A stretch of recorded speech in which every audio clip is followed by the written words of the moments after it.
that's new and fresh that will really excite readers.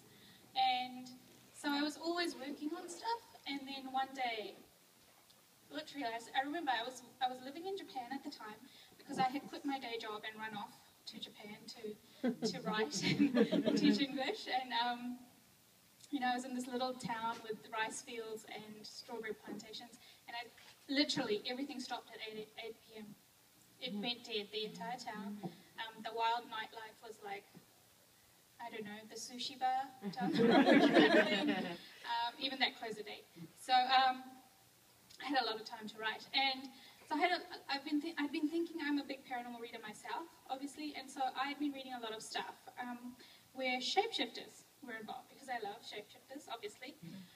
But I kept finding these books where it was like something bad, like it was like a curse, or they were forced by the moon, or like nobody seemed happy to be a shapeshifter. And meanwhile, I was like, I think that would be awesome.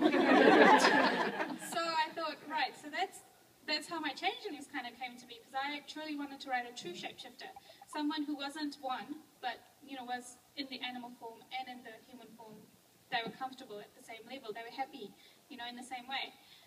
And then with the Psi, I'd always been interested in the idea that we don't use all of our brains all of the time. So I read an article that we use something like 10% of our brain at any one point in time. So I thought, well, what if we used 100% all of the time? What abilities would we have?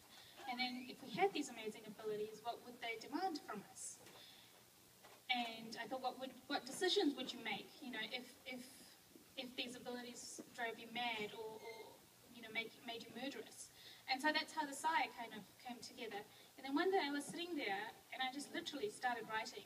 And the story I think had just been building in my head, and it poured out. I wrote the first draft of Slave to Sensation in 3 weeks around working as an English teacher in Japan. So I would get up, go to work, and I finished at 4. I just walk in the door, put down my little backpack from school, open my laptop and start writing. I write till 7 o'clock when the English language news was on for half an hour, because I speak Japanese, but that year I had just started living in Japan, and I found the speed really hard to comprehend. So I would watch, that's the only time I could understand the news, when the English news was on. So I would stop for the English language news and I would eat peanut butter toast.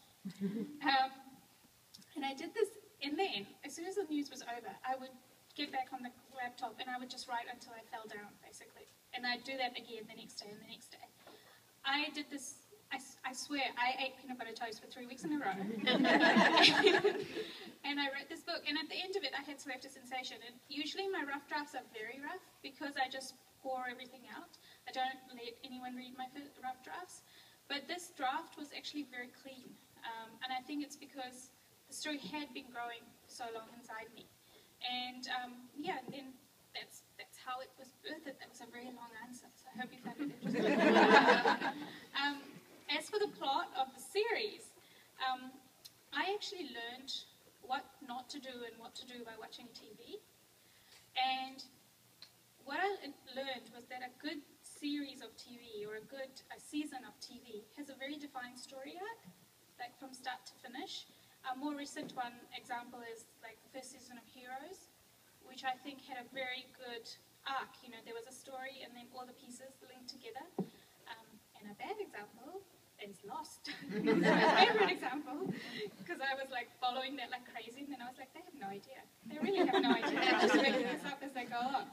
So that's, and I realized that with books as well, it's exactly the same thing. I realized I had to know where I was going with the first book, so that each book becomes like a bead along a necklace, so that in the end it all makes absolute sense when the series is complete. So even though I'm not the kind of person who plots out point by point by point, I know exactly where I'm going, and that's how everything ties in.